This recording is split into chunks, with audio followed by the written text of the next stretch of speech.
Hi friends इष्टमा समेकलाम channel के मीண்டும் உங்களை வரவேற்கிறேன்।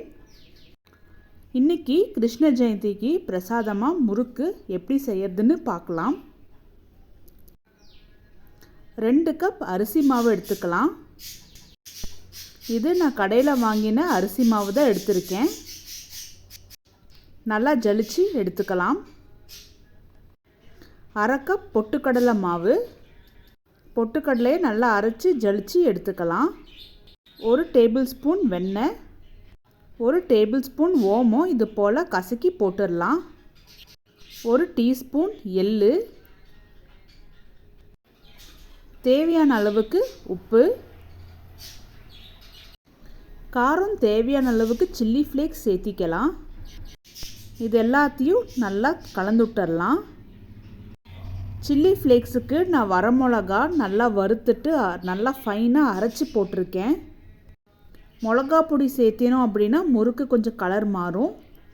வெண்ணெயோடு சேர்த்தி மாவு நல்லா பிசைஞ்சு எடுத்தாச்சு। இப்போது கொஞ்சம் கொஞ்சமாக தண்ணி தெளித்து நம்ம நல்லா பிசைஞ்சு எடுத்துக்க போகிறோம்।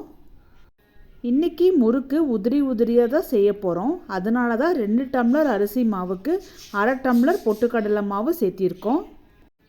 இதே கோர்வையாக முறுக்கு சுடணும் அப்படின்னா 2 டம்ளர் அரிசி மாவுக்கு 1 டம்ளர் பொட்டுக்கடலை மாவு நம்ம சேர்த்திக்கலாம்।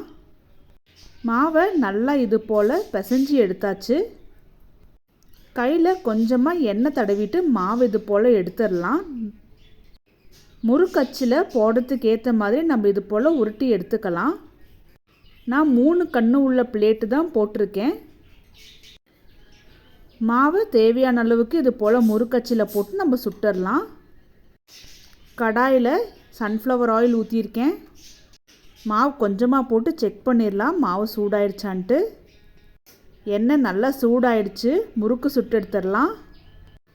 ஆனில் வச்சு எண்ணெயை சூடு பண்ணிவிட்டு அதுக்கப்புறம் ஃப்ளேமை வந்து மீடியம் டு ஹை வச்சிடலாம்। அச்சில் இருக்கிற எல்லா மாவையும் இது போல் நம்ம முறுக்கு போட்டுடலாம்। முறுக்கு இது போல் எண்ணெயில் நல்லா பொரியட்டும்। இப்போவே நம்ம வந்து கிண்டி விடக்கூடாது, அந்த மொறுமொறுப்பு கொஞ்சம் அடங்கணும்। அதுக்கப்புறம் தான் நம்ம கரண்டி வச்சு நம்ம கிண்டி விடணும், இல்லாட்டினா முறுக்கு உடஞ்சிரும்। சின்னதாக இது போல் ஒரு கரண்டி வச்சு நம்ம கிண்டி விட்டுடலாம் முறுக்கு, அப்போ தான் நம்மளுக்கு உடையாமல் இருக்கும்। எண்ணெயோட பொறுபொறுப்பு அடங்கின உடனே தான் நம்ம முறுக்கு எடுக்கணும்। இது போல் கொஞ்சமாக கிளறி விட்டுடலாம்। எண்ணெயோட பொறுபொறுப்பு நல்லாவே அடங்கிருச்சு। இப்போ நம்ம முறுக்கு எடுத்துடலாம், அப்போ தான் முறுக்கு நல்லா மொறுமொறுன்னு வரும்।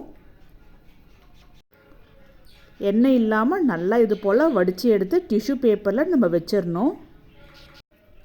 மீதி இருக்கிற முறுக்கு மாவுலையும் நம்ம இது போல் முறுக்கு சுட்டு எடுத்துடலாம்।